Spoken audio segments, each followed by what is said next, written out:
골로새서 3장 9절 짧으니까 우리가 지난주에도 봤죠. 함께 한 목소리 읽습니다. 서로 거짓말하지 말라. 너희는 옛사람과 그의 행위를 벗어버리고. 오늘도 그 거짓말에 대해서 여러분이 이제 다시 한 번 더 말씀 듣겠습니다. 자, 이 구절을 보면 서로 거짓말하지 말라 그랬어요. 그러면 이거는 믿는 사람에게 한 말입니까? 믿지 않는 사람에게 한 말입니까? 믿는 사람에게 한 말이죠. 믿는 사람들도 거짓말 할 수 있다는 거고요. 그리고 또 서로 거짓말하다 보면 속는 일도 있다는 거죠. 그리고 여기 너희는 옛사람과 그의 행위를 벗어버리고 그랬어요. 그러니까 새로운 성품을 가졌다면 이런 방식으로 살아서는 안 된다. 그리스도인이라면 그리스도인으로서 이전에 구원받기 전에는 거짓말을 했을 수도 있지만 구원받은 이후로는 이런 것이 우리 삶에서 끊어져 나가야 된다. 버려져야 된다. 이걸 지금 말하고 있는 거죠. 저는 여러분과 지난 시간에 세상에 있는 거짓들에 대해서 함께 살펴봤어요. 기억나십니까? 거짓 대언자, 거짓 증인들, 거짓 저울, 거짓 평화, 거짓 거래. 그죠? 그 다음에 거짓 판단, 그리고 거짓 그리스도, 또 거짓 신들에 대해서도 우리가 살펴봤죠. 자, 그런데 예수님이 오시기 전에 늘어나는 게 뭐냐? 거짓이에요, 거짓. 거짓말이 늘어나는 거예요. 그래서 예수님이 이렇게 말씀하셨는데 제가 읽어드립니다. 마태복음 24장 3절 4절에서 그분께서 올리브산 위에 앉으셨을 때 제자들이 은밀히 그분께 나와 아뢰되 주께서 오시는 때의 표적과 세상 끝의 표적이 무엇이리까 하니, 그러니까 뭘 물어봤냐면 주님이 오실 때쯤 세상의 끝에는 어떤 표적이 있겠습니까? 라고 물어본 거예요. 그러니까 예수님께서 뭐라고 대답하셨냐면 예수님께서 그들에게 대답하여 이르시되 아무도 너희를 속이지 못하도록 주의하라. 그럼 뭘 말하는 거죠? 주님이 오실 때쯤 되면 속이는 일이 더 많아진다는 거예요. 그래서 주님을 따르는 사람들조차도 이런 선동, 속이려는 일, 이런 거 앞에 직면하게 된다는 거죠. 또 마태복음 24장 11절에 많은 거짓 대언자가 일어나 많은 사람을 속이며 그렇게 돼 있어요. 그러면 이 말은 많은 사람이 속는다는 뜻이고요. 제가 지난번에 거짓 대언자 하는 임무가 뭐라 그랬죠? 거짓 대언자 임무는 하나님으로부터 멀어지게 하는 거거든요. 그래서 이런 하나님으로부터 멀어지게 하는 그런 일을 하는 사람들로 인해 믿는 사람들조차도 이렇게 이제 선동당해서 하나님으로부터 멀어지는 선택을 할 수도 있다는 거죠. 또 같은 마태복음 24장 24절에 거짓 그리스도들과 거짓 대언자들이 일어나 큰 표적들과 이적들을 보여 할 수만 있으면 바로 그 선택받은 자들을 속이리라. 그 선택받은 자들을 속인다 그랬어요. 이 문맥에서는 물론 유대인들을 얘기하는 겁니다. 지금 마태복음 24장 얘기가 환란 시절에 있을 그런 거짓, 이것에 대해서 말하는 거거든요. 근데 여러분 이 거짓의 최정점, 그러니까 거짓이 확 일어나는 게 어느 시절이냐면 환란 시절이에요. 환란 시절. 왜 그러냐면 적그리스도가 있잖아요. 적그리스도는 예수님 아니잖아요. 그리스도예요? 그리스도가 아니에요. 아닌데 그리스도 행세를 하잖아요. 그리고 하나님이에요? 하나님이 아니에요. 근데 하나님처럼 경배받잖아요. 그리고 그런 거짓 그리스도를 세상 사람들에게 선동해서 와서 경배하라고 이렇게 하는 거짓 대언자가 활개를 친다 그랬잖아요. 그러니까 이게 그때 얼마나 많은 거짓이 이렇게 득세하게 될지를 예수님께서 말씀으로 보여주는 거죠. 근데 뭘 얘기하려고 하느냐면 바로 거기에 맞게 지금 이 시절이 점점 거짓이 늘어나서 거짓에 사람들이 선동당하고 거짓에 중독되어서 적그리스도가 출현했을 때 아무 꺼리낌 없이 그 적그리스도를 받아들이고 거짓 대언자들의 말에 놀아나게끔 그 시절로 가고 있다는 거죠. 근데 이런 때 그리스도인은 어떻게 해야 되겠습니까? 속지 말아야죠. 여러분 속지 말아야죠. 이게 속는데 길들여지기 시작하면 이 거짓도 눈덩이처럼 불어난다 그러잖아요. 거짓말이 처음에 순간을 면하기 위해서 했지만 그걸 또 감추기 위해 또 다른 거짓말이 나오는 거고 또 그걸 무마시키기 위해 또 다른 거짓말이 나오고 거짓말은 자꾸 눈덩이처럼 불어나죠. 근데 속는 일도 마찬가지예요. 이게 자꾸 속는데 길들여지면 어떻게 됩니까? 정말 중요한 일에도 속아서 넘어지는 일이 생길 수 있다는 거죠. 그래서 저와 여러분들은요, 거짓에 속지 않는, 거짓말에 넘어가지 않는 그런 그리스도인으로 살 필요가 있다는 거죠. 그러면 오늘 제가 드릴 설교 내용이 뭐냐면 거짓에 속지 않으려면 어떻게 해야 되는가? 이걸 여러분에게 오늘 성경을 통해서 한 3가지로 정리해서 말씀을 드리려고 합니다. 자, 첫 번째 게 뭐냐면 이 귀를 내주는데 신중하셔야 합니다. 그러니까 아무데나 귀를 내주면 안 됩니다. 왜냐면요, 이 귀로 듣잖아요. 근데 놀라운 게 뭐냐면 믿음은 들음에서 난다고 돼 있어요. 이게 진리죠? 자꾸 듣는 것에 의해서 믿음을 갖게 되는 거예요. 그래서 잘못된 것을 계속 들으면 어떤 믿음이 형성될까요? 잘못된 믿음이 형성되는 거예요. 잘못된 믿음이 형성되는 거죠. 여러분, 그 디모데후서 2장 펴보세요. 디모데후서 2장. 그래서 저와 여러분들이 내 귀를 잘 써야 돼요. 아무데나 귀를 오픈하시면 안 됩니다. 무엇을 들을지를 신중하게 정하셔야 되는 거죠. 디모데후서 2장 16절에 펴보세요. 다 같이 읽겠습니다. 16절입니다. 그러나 속되고 헛된 말장난들을 피하라. 그것들은 커져서 더 경건치 아니함으로 가리라 그랬어요. 그러니까 속되고 헛된 말장난들의 귀를 내주면 됩니까? 안 된다는 거죠. 그럼 여기 속되다라는 의미를 생각해 봐야 돼요. 근데 이 속되다라는 단어를 발견할 수 있는 곳이 어디냐면 에서에게서 발견할 수 있어요. 히브리서 12장에 보면 에서를 속된 자라고 칭했어요. 그때 속되다라고 하는 의미는 뭐냐면 성전 밖에 있다는 뜻이에요. 그럼 성전 밖에 있다면 하나님하고 멀리 서 있다는 뜻이에요. 그러면 속되다라는 말은 뭐냐면 하나님하고 거리를 두고 살아간다는 거예요. 하나님하고 거리를 두고 살아가는 걸 속되다라고 표현할 수 있어요. 그리고요, 또 여기 헛되다라고 돼 있죠. 이 헛되다라는 건 노하입스터 사전에서 찾아보면 무엇을 얘기하냐면 알맹이가 없는 거예요. 실체가 없는 거예요. 그냥 이렇게 가치가 없는 것들, 이런 것들이 헛되다 이렇게 말하고 있어요. 그 다음에 여기에 또 말장난 있죠. 이게 말장난은 뭐냐면 나불나불 떠드는 거, 수다, 제잘거림 이런 것들을 얘기하는 거예요. 그러면 속되고 헛된 말장난은 뭐예요? 하나님으로부터 자꾸 멀어지게 만드는 무익한 수다들, 무익한 말들, 이런 거에 여러분의 귀를 내주면 된다, 안 된다? 안 된다는 것을 지금 말하고 있죠. 그렇게 되면 어떻게 되느냐? 계속 거기에 귀를 내주면 경건치 아니함에 이른다는 말이 나오는 거예요. 이렇게 이게 더 커지면 더 경건치 아니함으로 가리라, 그렇게 성경에 말하는 거죠. 그래서 반복적으로 이런 헛된 말들의 말장난들, 속된 말들에 노출이 되면 어떻게 되느냐? 결국 판단력이 흐려지고 경건치 않은 그런 판단들을 하게 된다는 거죠. 히틀러하고 게벨스의 선동에 속은 독일 교회에 대해서 말씀을 드렸죠. 독일 교회가 속았을 때 독재와 파시즘, 민족주의의 그런 광기에 빠져서 유태인들을 학살하는데 독일 교회도 가담했어요. 이거 얼마나 끔찍합니까? 교회의 역사 가운데 십자가 걸고 성경책 보고 하나님 말씀을 말하는 그런 사람들이 이렇게 말하자면 그 히틀러의 선동에 놀아나서 유대인들을 죽이는데 협조하는 거예요. 이게 무서운 거라는 거죠. 또 신천지 가모니설에 속은 사람은 어떻습니까? 어머니 말도 들리지 않아요. 형제가 걱정하는 거는 불편한 거예요. 그리고 어때요? 집을 나가는 건 매우 용기 있는 일. 집을 뛰쳐나가서 가족들과 등지는 일은 헌신적인 일. 뭔가 자기가 그 믿음이라는 걸 보이는 것처럼 착각하는 거죠. 이게 왜 다 이런 일이 벌어집니까? 바로 속되고 헛된 말장난에 속게 되면, 그런 것에 귀를 내주기 시작하면, 그래서 성경 공부하러 쫓아다니다가 결국 판단력이 흐려지고 내가 어떻게 살아야 되는지 다 잃어버리게 되는 그런 결말에 이르게 되는 것이죠.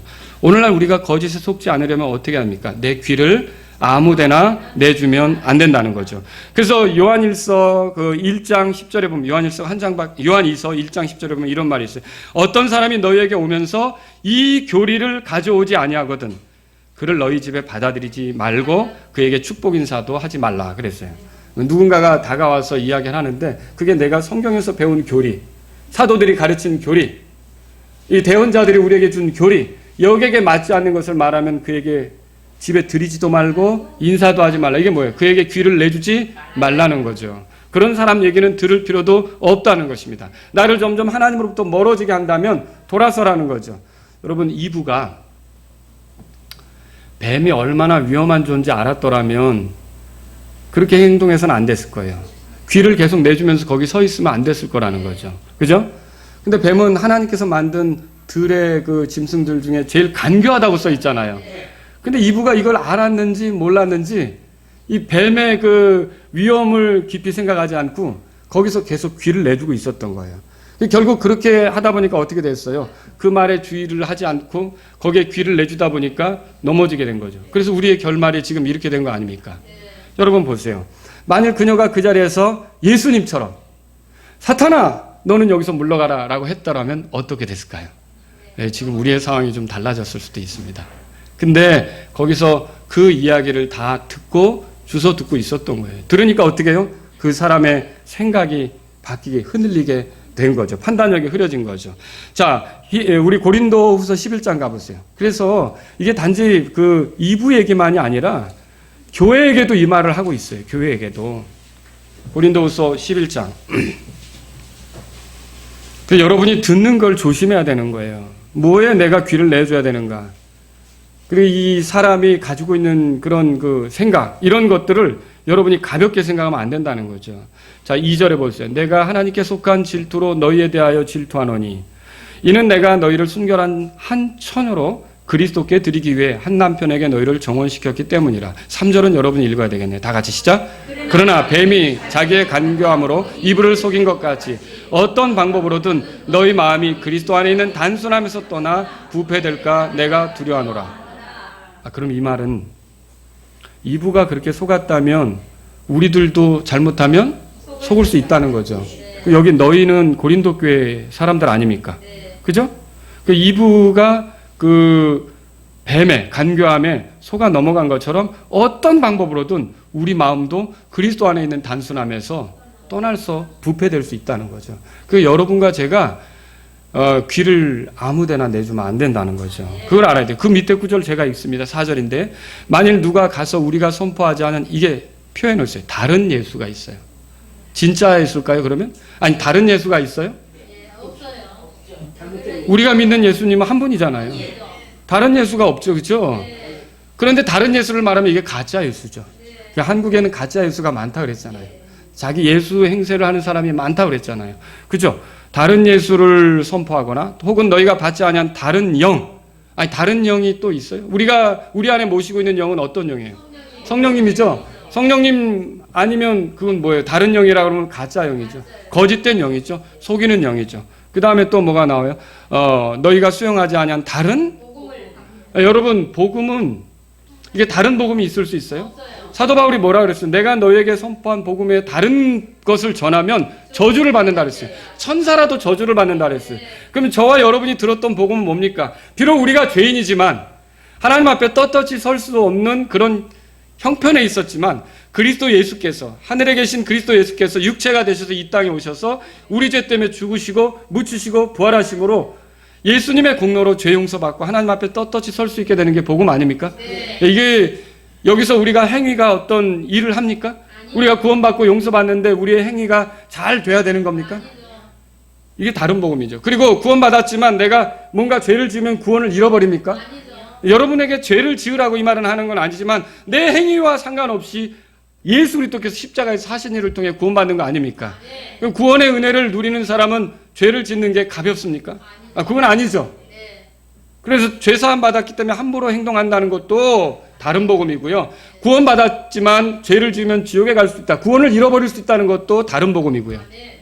저와 여러분들은 예수님을 통해 완전한 그 참된 복음을 받은 거 맞습니까? 네. 근데 이게 다른 복음으로 자꾸 우리를 현혹시키려고 하는 사람들이 있다는 거죠. 그때 우리가 귀를 내주기 시작하면 유튜브 같은 게 많이 있잖아요. 그런데 저도 이 말씀을 준비하면서 어떤 목사님이 죄의 습관에 빠진 거에 대해서 이렇게 설교를 하는 거를 아주 짧은 동영상이지만 잠깐 보았는데 보면서 느낀 건 그랬어요. 야, 이런 걸 들으면 성도들이 큰일 나겠다. 왜 큰일 나냐면요. 그렇게 해서 또 구원을 잃어버리는 것처럼 설명이 되는 부분이 있어요. 여러분, 우리에게 구원을 가져다 주시는 그 예수님은 영원한 구원을 가져다 주시는 거 믿으십니까? 네. 일시적인 구원이 아니에요. 그리고 우리가 하나님으로부터 얻는 게 영원한 생명이라는 걸 믿습니까? 네. 영존하는 생명이고요. everlasting life. 일시적인 게 아니란 말이죠. 그런데 이게 어떤 사람의 부족함 이런 걸로 인해 구원을 얻었다 잃었다. 그 사람 때문에, 그 사람의 행위 때문에 구원을 얻었다 잃었다. 이거 맞아요? 아니죠. 우리 행위로 구원받은 겁니까? 아니죠. 그럼 우리 행위가 못됐으면 구원을 잃어버리겠죠. 아니죠. 근데 내가 구원받은 건 내 행위로 구원받은 게 아니에요. 네. 하나님의 은혜로 구원받았어요. 그렇기 때문에 그 은혜가 나를 끝까지 인도할 거예요. 그러나 오해하지는 마세요. 이런 은혜가 나를 죄 지어도 된다고 가르치지는 않습니다. 디도서 2장 읽어보면 이 구원을 가져다 주시는 하나님의 은혜가 나타나 이 세상에서 우리를 어떻게 살게 해요? 거룩하고 경건하게 살게 하잖아요. 오시는 예수님을 기다리며 살게 하잖아요. 그러니까 어쩌면 구원받았다고 말하는 사람은, 구원받았다고 말하면서 죄를 가볍게 여기는 사람은, 그 사람은 구원을 잃어버리는 게 아니라 애당초 구원받지 못한 사람일 수도 있다는 거죠. 무슨 말인지 알겠죠? 그래서 이렇게 다른 복음을 전하는 경우도 있다는 거예요. 여러분, 주의 말씀을 보면 이런 말이 있어요. 거짓 대언자들을 조심하라. 마태복음 7장 15절인데 그들의 양의 옷을 입고 너에게 나오노나 속은 약탈하는 일이니라. 거짓 대언자 임무가 거짓을 말해서 하나님의 진리, 하나님으로부터 멀어지게 하는 거라 그랬죠. 근데 여러분, 이게 정말 교회에 속해 있는 거짓 대언자도 있고요. 영화도 메시지를 가지고 있다 그랬죠. 또 뉴스도 메시지를 가지고 있죠. 그리고 책도 메시지를 가지고 있어요. 노래도 메시지를 가지고 있어요. 그 여러분의 귀를 아무거나에 내주면 안 돼요. 아무거나에 내주면 안 된다는 거죠. 예를 들어서 예수님을 믿지만 락 음악에 계속 귀를 내주면 반항적인 마음이 생길 수밖에 없어요. 반항적인 마음을 가지고 권위 있는 하나님 말씀을 존중할 수 있겠습니까? 내가 하고 싶은 대로 하게 되겠죠. 그래서 여러분은 귀를 내줄 때 조심해야 되는 거예요.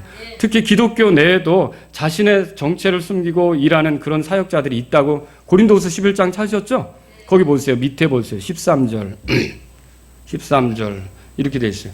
그러한 자들은 거짓 사도요, 속이는 일꾼이며 자기를 그리스도의 사도로 가장하는 자들이니라. 그것은 결코 놀랄 일이 아니니 사탄도 어떻게 해요? 자기를 빛의 천사로 가장하느니라. 15절 다 같이요. 그러므로 그의 사역자들 또한 의의 사역자로 가장한다 하여도 그것은 결코 큰일이 아니니라. 그들의 마지막은 그들의 행위대로 되리라. 여러분, 이런 말 들어보셨어요? 크리슬람 교회. 크리슬람 교회 들어보셨어요? 여러분, 우리는 이거 모르죠? 이게 제가 지금 말씀드린 게 2011년 뉴스에 나온 거예요. 당당 뉴스라고 7월 23일자에 나온 건데 제가 읽어드릴게요. 거기 있는 내용을. 크리슬람은 기독교, 크리스찬이잖아요. 이슬람, 그러니까 기독교와 이슬람을 혼합한 명칭이에요.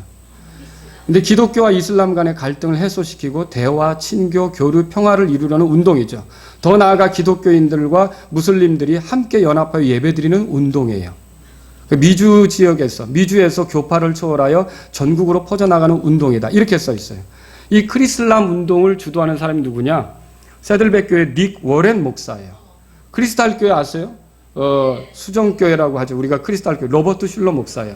방송인 잭 벤 인프라고 하는 사람이 선도하고 있어요. 닉 워렌 목사는 여러분이 목적이 이끄는 삶이라는 책으로 우리나라에 아주 이 책을 많이 보급했잖아요. 많은 사람이 읽었잖아요. 그리고요, 로버트 슐러 목사는 뭐예요? 적극적인 사고방식. 적극적인 사고방식으로 사람들에게 기독교에 대해서 이게 뭐예요? 번영신학을 소개했던 사람이죠. 이런 사람이에요. 근데 이런 걸 추구하는 그런 교회들이 어떻게 되냐면 주일날엔 이렇게 예배드려요. 주일날은. 그런데 금요일 저녁엔 이슬람 교도들에게 그 예배당을 오픈해요. 이슬람 교도들이 와서 자기들대로 예배하라고 하는 거예요. 여러분, 그거 할 수 있어요? 안 되죠. 우리 그거 할 수 있어요? 안 되죠. 어떻게 이렇게 가죠? 지금 이런 시절이에요. 그 사람들이 평화라는 데 속아가지고 분리를 못하는 거예요. 그 평화는 듣기 좋죠. 근데 듣기 좋은 소리긴 하지만 여러분, 그러나 우리가 지켜야 될 진리가 있잖아요. 그런데 또 여기 더 특이한 게 뭐냐면 아프리카에서 크리슬람 운동을 또 일으킨 사람이 있어요. 사카라고 하는 목사인데 이 사람 뭐냐면 교회에서 모일 때 시작을 코란을 암송하는 것으로 시작해요.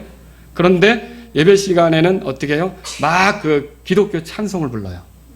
그러면서 이슬람 찬송도 한 번씩 부르고 이렇게 하면서 같이 하는 거예요. 그러니까 이슬람 교도도 오고 또 그 기독교인들도 오고 끌어들이는 거죠. 그러면 여러분, 그렇게 생각하는 건 그 이슬람이 믿는 알라와 우리 그리스도인들이 믿는 그 하나님이 같다는 생각인데 다른 겁니다. 왜 다르냐면요, 그 이슬람 사람들의 알라, 그 하나님은요, 그들이 만들어낸 하나님이에요. 우상의 하나님이에요. 어찌서 그러냐면 우리가 성경에서 발견한 하나님은 예수 그리스도를 통하지 않으면 가까이 갈 수 없는 하나님이에요. 그 예수 그리스도가 빠지면, 예수 그리스도가 하나님과 나 사이에서 구원자로서 역할을 해주지 않으면 아무리 내가 가까이 가려고 해도 가까이 갈 수 없는 그런 하나님이란 말이에요. 근데 알라를 섬기는 이슬람 사람들은 예수님을 그렇게 하나님과 나 사이를 연결해주는 그 유일한 구원자로 믿습니까? 선지자로는 생각하죠. 그러나 그게 아니라는 거예요. 벌써 이게 우리가 기독교에서 발견한 그 성경이 제시한 하나님하고 이슬람이 말하는 하나님은 엄격히 다른 거예요. 근데 왜 속아요? 왜 현혹돼요? 이게 성경을 따라서 제대로 분리해보지 않고 평화라는 소리에 귀를 내주니까 이렇게 속는 일이 생기는 거예요. 그래서 여러분과 저는요, 아무 곳에나 귀를 내주지 말아야 돼요. 이게 좋은 선동을 잘하는 사람들의 특징이 뭐냐면 단어를 잘 쓰는 거거든요. 들을 때 혹하는 단어. 근데 여러분이 그런 단어에 속을 게 아니라 우리는 하나님 말씀으로 모든 걸 봐야 돼요. 그래서 제가 두 번째로 여러분에게 드리고 싶은 말씀이 뭐냐면, 첫 번째는 뭐라 했어요? 귀를 내주는데 신중해야 된다 그랬죠? 두 번째로 여러분에게 드릴 말씀 뭐냐면요, 하나님 말씀에 익숙해야 돼요. 뭐라고요? 하나님 말씀에 익숙해야 돼요. 어쩔 수 없이 누군가의 이야기를 들어야 될 형편에 놓인다면 그것을 하나님 말씀으로 비추어 판단해 볼 수 있어야 된다는 거죠. 하나님 말씀을 모르면 이부처럼 되는 거예요. 하나님 말씀을 모르면 이부처럼 됩니다. 그래서 이제 막 예수님을 믿은 사람들에게 아무거나 들으라고 그러면 돼요? 안 되죠. 왜 안 되죠? 그 사람이 잘못된 것을 들으면 그 예수님을 믿게 된 그 순수함조차도 흐려질 수가 있어요. 그래서 우리는 듣는 것에 조심하도록 해야 되는데, 그러면 우리가 이것저것 들으면서 분별할 수 있으려면 뭐가 필요합니까? 기준이 있어야 되죠? 그 기준을 강화시키는 게 뭐예요? 하나님 말씀이 우리 안에 들어오는 거죠. 그래서 여러분과 제가 하나님 말씀으로 익숙해져서 이 세상을 살아갈 수 있어야 돼요. 여러분, 따라서 세계관. 세계관이 뭐죠? 이걸 우리가 또 다른 말로 가치관이라고 해요. 이건 다른 게 아니에요. 세상을 바라보는 눈을 얘기하는 거예요. 세계관. 이 세상이 어떤 건가? 여러분, 우리가 평화운동을 하지만 이 세계관을 어떻게 보고 있어요? 진짜 이 땅에 평화가 인간의 노력으로 이루어질 수 있다고 보십니까? 평화는 어떻게 해야 이루어지죠? 그리스도가 오셔야 이루어지는 거죠. 물론 많은 그 평화를 이루기 위해서 인간이 노력을 하지만 인간은 어디까지나 욕심이 있고 죄가 있기 때문에 한계가 있는 거예요. 그러나 그리스도께서 오시면 평화가 이루어진다는 걸 믿으십니까? 예, 우리가 이렇게 세상을 바라보는 눈을 말하는 거예요. 사람을 바라보는 눈, 역사를 바라보는 눈. 역사는 어떻게 봅니까? 세상 사람들은 의미 없이 볼 수도 있어요. 뭐 사는 게 다 그렇지 뭐. 아주 그 염세적으로 빠질 수도 있어요. 그냥 사는 거 한탄하면서. 그러나 저와 여러분들은 히스토리, 영어로 히즈스토리라고 그러잖아요. 그럼 이 역사가 주관자가 누구예요? 이게 우리가 보는 역사관이에요, 이게. 하나님이 주관자라는 거죠. 또 정치는 어떻습니까? 이것도 사실은 우리가 볼 때 이 정치에 대해서도 어때요? 왕들을 세우시고 폐위시키고, 예, 거름더미 앉히기도 하시고 올리시기도 하고, 누가 합니까? 하나님이 하시는 거죠. 이게 하나님이 다 하고 있다는 걸 우리가 이 성경을 통해서 보고 있는 거죠. 그리고 윤리는 어때요? 예, 사람들이 동성애를 지지하든 뭐 하든 우리는 어때요? 하나님 앞에 가증한 거면 가증한 거다. 하나님이 싫어하는 거면 가증한 거다. 이게 우리가 가지고 윤리관 아닙니까? 직업, 남자와 여자를 보는 눈, 결혼을 바라보는 눈, 가정을 바라보는 눈, 법제도를 바라보는 눈, 교육을 바라보는 눈, 문화를 바라보는 눈, 예술을 바라보는 눈, 오락을 바라보는 눈, 취미 활동을 바라보는, 모든 걸 바라보는 게 세계관이에요. 근데 이 세계관의 바탕에 뭐가 있어야 합니까? 하나님 말씀이 있어야 돼요. 이게 하나님 말씀이 우리 속에 있어서 이거를 분별해 볼 수 있어야 돼요. 우리가 당면하는 모든 문제에 대해서 하나님 말씀으로 그걸 비춰볼 수 있어야 되는 거죠. 그래서 저와 여러분들이 하나님 말씀으로 익숙해져서 그 말씀이 기초가 된 세계관을 가져야 되는 거죠. 그래야 안 속는 거예요. 마귀가 예수님을 선동하려고 한 거 아시죠? 마태복음 4장으로 가보세요. 마태복음 4장에 마귀가 예수님을 선동하는데 광야에 있을 때 시험하러 왔잖아요. 여러분 보세요. 그 4절에 먼저 3절에 그 시험하는 자가 누구죠? 마귀죠. 예. 이게 선동하는 자예요. 그분께 나와 이르되 내가 만약 하나님의 아들이거든 명령하여 이 돌들이 빵이 되게 하라. 여러분 이게 예수님이 돌이 빵이 되는 거 못합니까? 할 수 있죠. 그분이 창조주이신데 5천 명을 먹이기도 했는데, 근데 여기서 뭐가 문제냐면요, 하나님의 아들인 걸 설명할 필요가 있어요? 왜 없어요? 3장 보세요. 올라가 보시면 예수님이 침례 받으실 때 3장에 이렇게 돼 있어요. 자, 16절에 예수님께서 침례 받으시고 곧바로 물속에서 올라오실 때 보라 하늘들이 그분께 열렸으며 또 하나님의 영께서 비둘같이 내려와 자기 위에 내려앉는 것을 그분께서 보시더라. 보라 하늘로부터 한 음성이 있어 이르되 이 사람은 뭐라고 돼 있어요? 아니 하나님 말씀이 이 사람이 내 사랑하는 아들이라고 그랬으면 땡인 거죠. 끝난 거죠. 뭘 하나님의 아들임을 입증할 필요가 있어요. 근데 마귀가 뭐라는 거예요? if라고 하면서 만일 네가 하나님의 아들이라면, 그러면 if라고 하는 그거 영어를 쓴다는 건 뭐예요? 만일이라는 말은 네가 일 수도 있고 아닐 수도 있는데, 거기에 이제 놀아나면 움직이는 거죠. 아닐 수도 있다는 것을 뒤집어 엎으려고 놀아나는 건데, 아닐 수 있다는 걸 뒤집어 엎으려고 했던 것이 결국 주님에 대해서 주님의 말씀을 불신하는 게 되겠죠.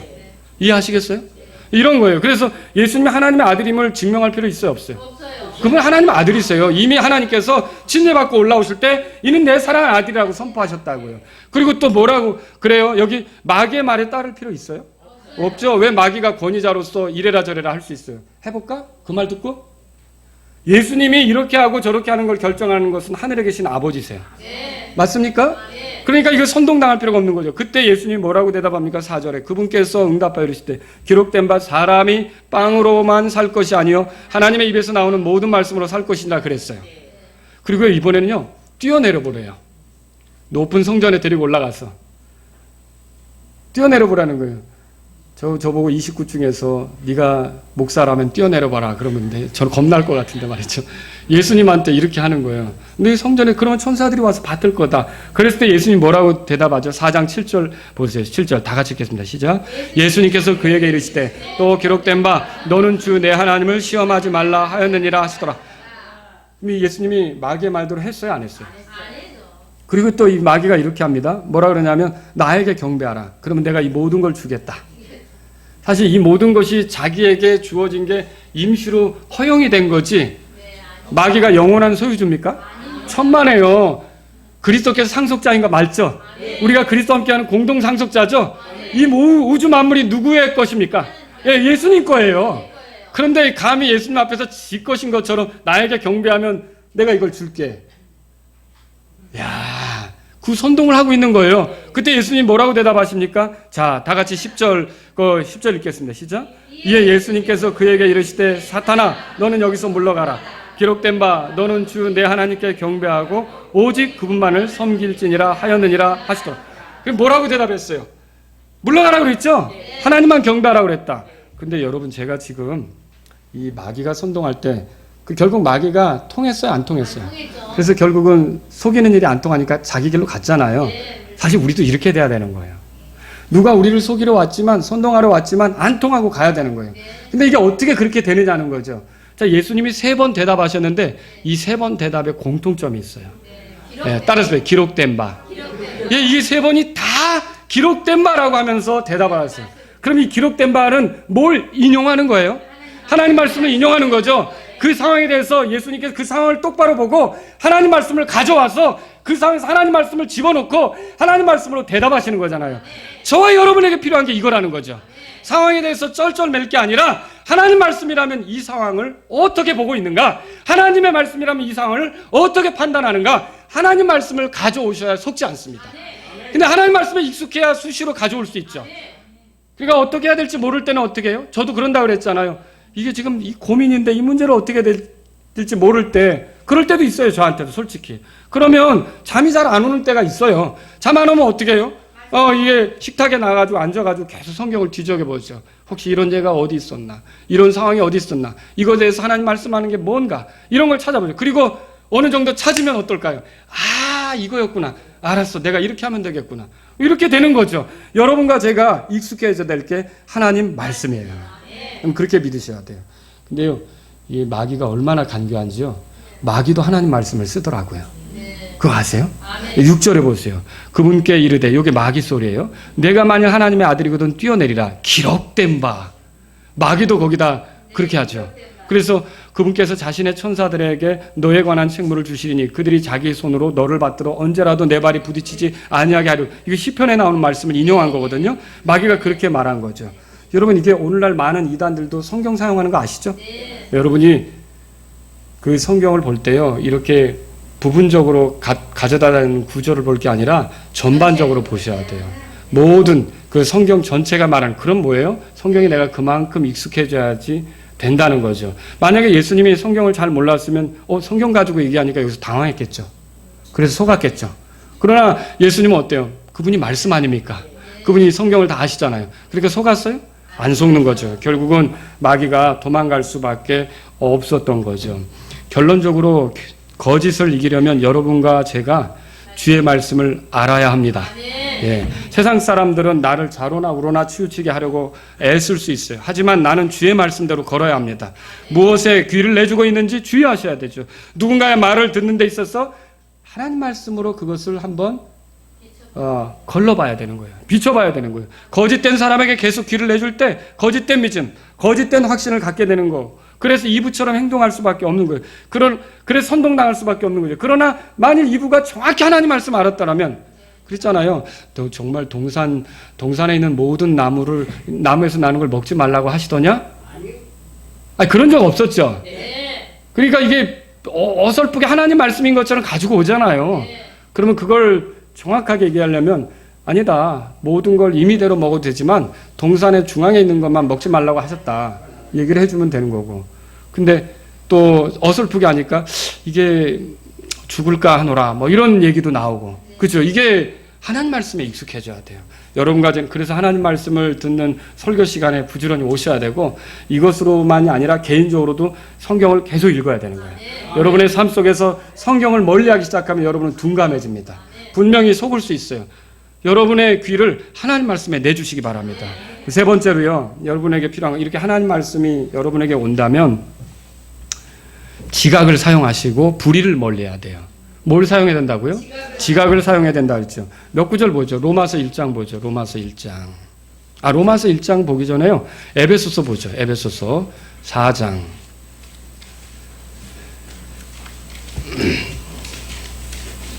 구원받지 못한 사람이 스스로 하나님을 알 수 있어요? 안 되죠. 어렵습니다. 이거 어렵습니다. 성령님이 일하셔야 가능한 거죠. 그러면 구원받지 못한 사람에겐 지각이 있어요? 없어요. 구원받지 못한 사람에게 뭐 생각하는 거, 깨닫는 거, 판단하는 거 있죠?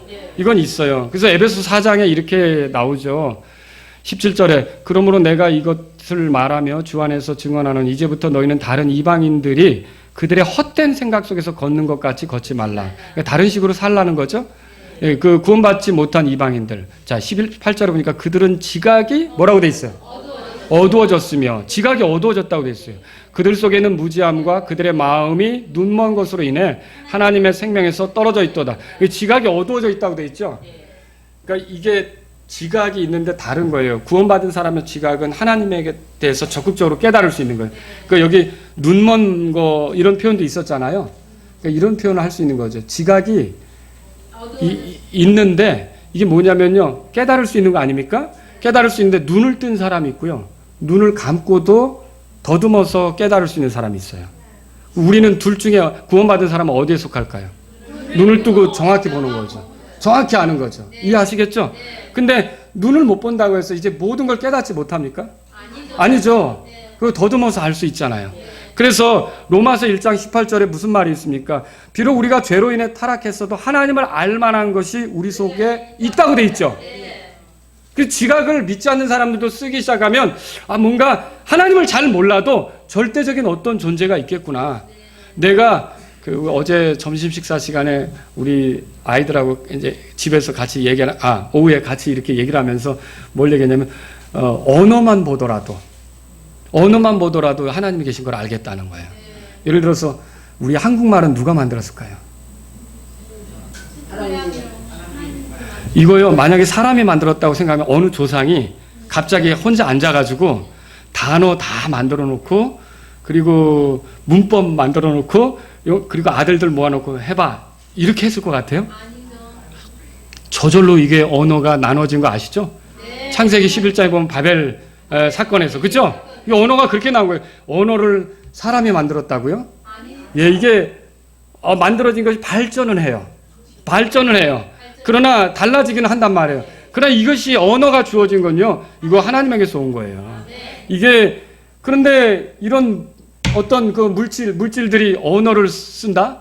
근데 생각해 볼 수 있어요? 이건 생각 못 하는 거죠. 인격적인 존재가 언어를 쓰는 거죠. 근데 이 언어만 생각해 봐도 하나님이 계신 걸 알 수 있어요. 지각을 써보면요. 그리고요, 생물학을 연구하는 불신자들도 지각을 쓰면 야, 이게 보니까 이게 어떻게 여기다가 대장에다가 무슨 파이프 저기 세탁기 파이프를 갖다가 물 빼는 파이프를 갖다가 해도 이거 그 대장 흉내는 도저히 못 내는구나. 아니 파이프라고 생각해서 그 갖다 꽂을 수 있잖아요. 근데 대장은 어떤 역할을 하는지 아세요? 그 음식물도 이렇게 미네랄 이런 거 이제 흡수하잖아요. 그거 그 파이프가 하냐는 거죠. 못 하는 거죠. 그죠? 이게 가만히 사람 신체 조직을 생각해 봐도 야, 하나님이 이거 사람 이거 뭐 이게 어떻게 저절로 되냐?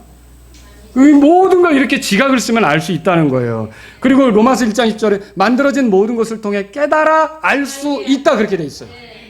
그러니까 지각을 어두워진 지각이지만 더듬어서라도 알 수 있는 거예요. 그래서 사도행전 17장엔 또 뭐라고 돼 있냐면 이렇게 돼 있죠. 그 하나님께서 우리가 더듬어서 그분을 이렇게 혹시라도 줄을 더듬어 찾다가 발견하면 그분을 구하게 하려고 사도행전 17장 27절에 그렇게 써 있어요.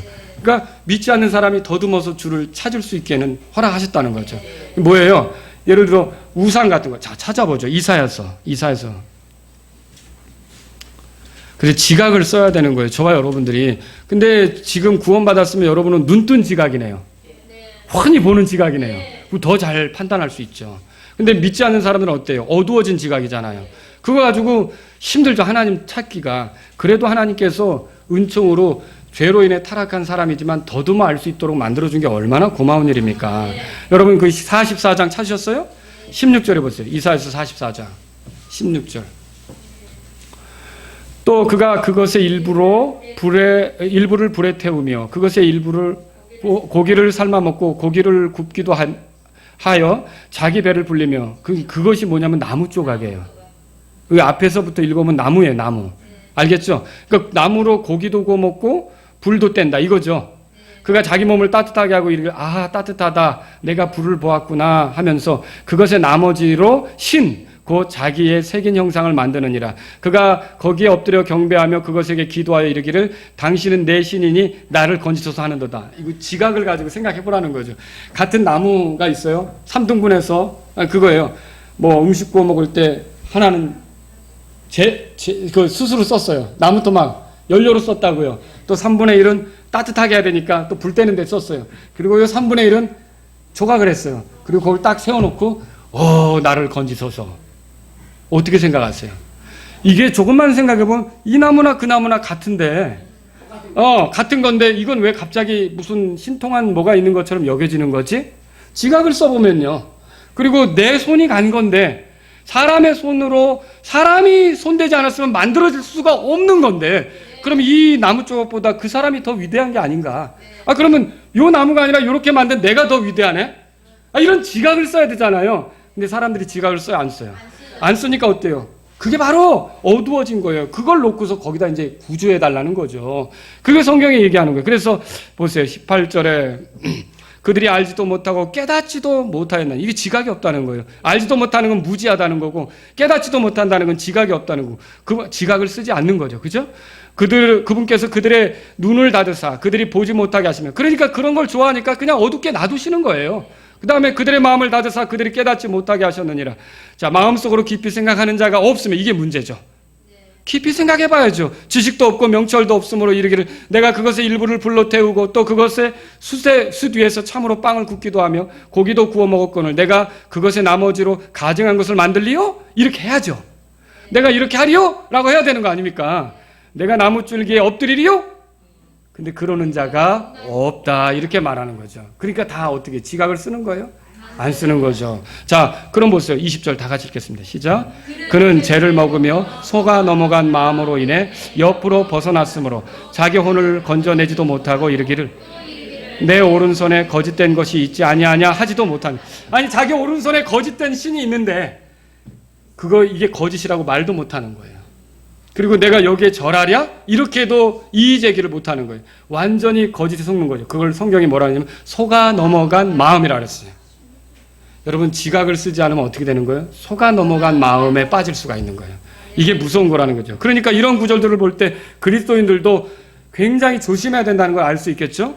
그래서 오늘날 사람들이 어때요? 조금만 생각하면 거짓인지 아닌지 알 수 있는데 속아 넘어간 마음에 사람들 앞에 절을 하는 거예요. 살아있는 사람, 아니면 죽어서 동상으로 만들어놓은 사람, 그 앞에 절을 하는 거죠. 아니면 뭐 교주라는 사람들, 그죠? 막 신격화하고 이런 문제가 생기는 거죠. 이게 다 왜요? 지각을 쓰지 않기 때문에 그러는 거예요. 자, 그러면서 불의를 기뻐하죠. 자, 데살로니가후서 2장 가보세요. 불의를 기뻐합니다. 데살로니가후서 2장 보세요. 10절에 9절에 그가 오는 것은 사탄의 활동에 따라 모든 표적들과 거짓 이적들과 불의의 모든 속임수와 함께 멸망하는 자들에게 오는 것이니 이는 그들이 진리의 사랑을 받아들이지 아니하여 구원을 받지 못하였기 때문이라. 마지막 때에 관한 거죠. 그런데 이런 까닭에 하나님께서 그들에게 강한 미혹을 보내사 그들이 뭐라고 돼 있어요? 어느 때는 그냥 그래? 거짓말을 믿게 한다는 거죠. 왜 거짓말을 믿게 할까요? 그 다음 구절 다 같이 읽겠습니다. 시작. 이것은 진리를 믿지 아니하고 불의를 기뻐한 그들이 다 정죄를 받게 하려. 그러니까 원인은 뭐였어요? 불의를 좋아하는 거예요. 진리를 좋아하지 않는 거예요. 하나님 말씀이 진리 아닙니까? 예수님이 진리 아닙니까? 이런 것들을 배척하고 이 진리를 거절하고 불의를 자꾸만 쫓아가는 그 습성에 길들여지니까 그들이 심판받도록 하기 위해서 거짓을 믿게 만들어버리는 거죠. 여러분, 그래서 내가 세상으로부터 들은 지식이 하나님의 말씀 진리를 대신하려고 할 때 위험한 겁니다. 진리 대신 세상으로부터 축적한 지식이 힘이 될 때 위험한 겁니다. 그래서 진리를 소외시키는 거죠. 필요한 것은 말씀의 지식입니다. 내 백성이 지식이 없어 망한다고 그랬죠? 그게 산수 못 풀어서 망한다는 겁니까? 호세아서 4장 6절에 써 있잖아요. 내 백성이 지식이 없어 망한다, 그렇게 돼 있어요. 그럼 그게 무슨 과학 주기표를 원소 주기표를 못 외워서 망하는 거냐는 거죠. 그게 뭐예요? 하나님 말씀의 지식이 없으니까 망한다는 거죠. 그래서 저와 여러분들에게 필요한 게 뭐예요? 바로 이 불의가 아닌 진리를 기뻐하는 것. 이것이 우리에게 있어야 된다는 거죠. 그래야 속지 않습니다. 하나님 말씀이 가져다주는 지식이 없으므로 이브가 불의를 기뻐했어요. 이브에게 나타난 불의가 뭐죠? 들어보세요. 하나님으로부터 독립하는 거예요. 그리고 하나님처럼 높아지는 거예요. 그게 교만한 생각이죠? 하나님 말씀을 내던지고 자기가 하고 싶은 대로 하고자 하는 거예요. 이게 문제라는 거죠. 결국 그래서 속아 넘어간 마음이 들어왔고 이분은 그냥 넘어진 거예요. 그러니까 우리가 이렇게 되지 않으려면 어떻게 돼요? 우리는요, 진리를 사랑해야 돼요. 하나님 말씀을 사랑해야 돼요. 그래서 불의를 기뻐하지 말아야 되는 거죠. 불의를 기뻐하다 보면 속게끔 돼 있다는 거죠. 오늘 제가 여러분에게 드린 말씀의 내용은 간단합니다. 거짓의 내용이 너무 많기 때문에 주의하라는 거예요. 동의하십니까? 네, 주의해야 된다는 거. 아무에게나 함부로 쉽게 귀를 내주지 말라는 거죠. 여러분, 오늘 말씀 듣고 그래야겠다 생각 드십니까? 또 마지막 때가 되면 거짓이 더 난무하기 때문에 더 조심해야 된다는 것. 여러분 이제 받아들이시겠습니까? 세상에서 늘어가는 거짓으로부터 우리를 지켜줄 수 있는 것은 오직 하나님의 말씀입니다. 주의 말씀을 가까이 하십시오. 주의 말씀에 익숙해지십시오. 주의 말씀으로 세계관을 가지셔야 돼요. 주의 말씀으로 세상을 판단하셔야 되는 거죠. 세상이 준 지식보다 주의 말씀이 주는 지식을 붙잡으시라는 거죠. 내 백성이 지식이 없어 망한다고 돼 있어요. 세상에 이렇게 살아가는 동안 우리가 그 성경을 보면서 출애굽기를 볼 때 와, 왜 이렇게 했을까? 그런 마음이 들 때가 있고 사사기를 보면서 왜 이렇게 했을까? 그런 마음이 들 때가 있어요. 사람들을 보면서. 근데 어느 날 이게 내 모습이네. 그 깨달은 적 있으세요? 저는 그런 경우가 있었어요. 이게 내 모습이네. 똑같네. 이 사람들이 더 못 산 게 아니라 나도 이렇게 못 사는 모습이 있네. 이걸 깨닫게 된 거죠. 사사기의 주제가 뭐죠? 사사기의 주제? 사사기 17장 가보세요. 사사기 17장. 6절 읽겠습니다. 시작. 그때는 이스라엘의 왕이 없으므로 사람마다 자기 눈에 옳은 것을 행하였더라. 자, 자기 눈에 옳은 것을 행했다는 말이 잠언에 보면 내 눈에 옳은 대로 하지 말라 그랬잖아요. 근데 이게 자기 멋대로 했다는 거예요. 근데 자기 멋대로 하게 된 이유가 뭐예요? 뭐가 없었어요? 왕이 없었기 때문이죠. 사사기 마지막 가보세요. 우리 끝에 사사기 룻기 앞에 있죠. 25절. 자, 21장 25절 다 같이 읽겠습니다. 25절 읽겠습니다. 시작. 그때 이스라엘에 왕이 없었으므로 사람마다 자기 눈에 옳은 것을 행하였더라. 제가 드리려고 하는 말씀이 이거예요. 여러분은 모든 삶의 영역에 왕이 있어야 돼요. 그리고 우리의 왕은 예수 그리스도이십니다. 그분은 우리를 구원하셨고요. 앞으로 오셔서 통치하실 왕이십니다. 그러니까 내 삶의 모든 영역에 그 왕이 있어야지, 만약 그 왕을 밀어내고 세상 지식을 끌어들이게 되면 어떻게 되느냐면 내 눈에 보기에 옳은 대로 행하면서 속게끔 돼 있는 거예요. 그래서 혹시 오늘 이 자리에서 내가 이 영역에, 결혼이라는 영역에 예수님을 왕으로 모셨는가? 내가 직장생활이라는 영역에 예수님을 왕으로 모셨는가? 내가 공부라는 영역에 예수님을 왕으로 모셨는가? 내가 오락이라는 영역에 예수님을 왕으로 모셨는가? 건전한 오락을 하느냐는 거죠. 내가 이 모든 삶의 영역에 예수님을 왕으로 모셨는가 생각하셔야 돼요. 만일 예수님이 왕이 아니라면 그 영역에서는 여러분이 속을 수가 있어요. 하나님 말씀이 지배하는 게 아니라 내 생각대로, 내 눈에 보기 좋은 대로 행해서 넘어질 수가 있다는 거죠.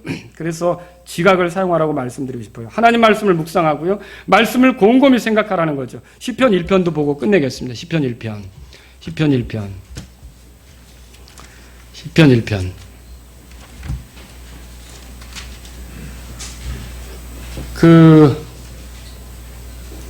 형통하기를 원하죠.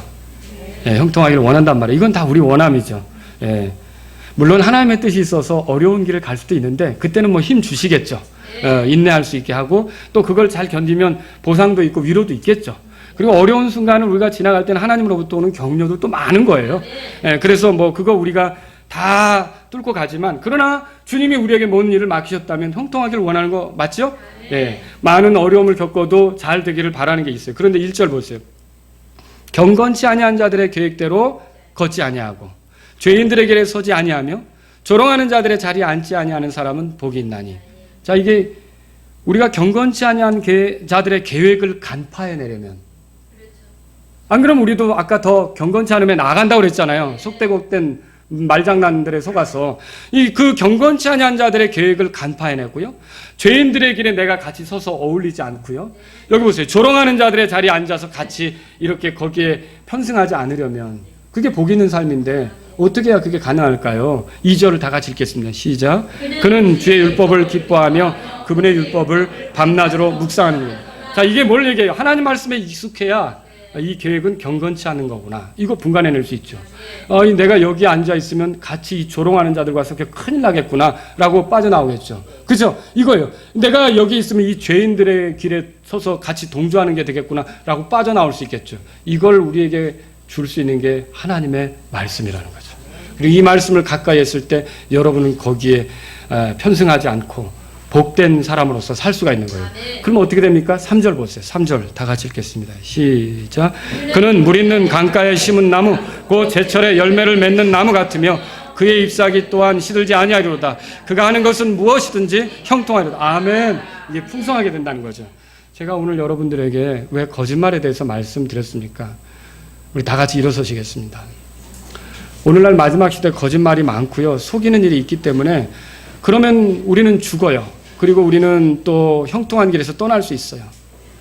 그래서 여러분과 제가 오늘 이 말씀을 들었다면, 주님, 제가 많은 거짓들에 속지 않도록 주님께서 저의 지혜가 되십시오.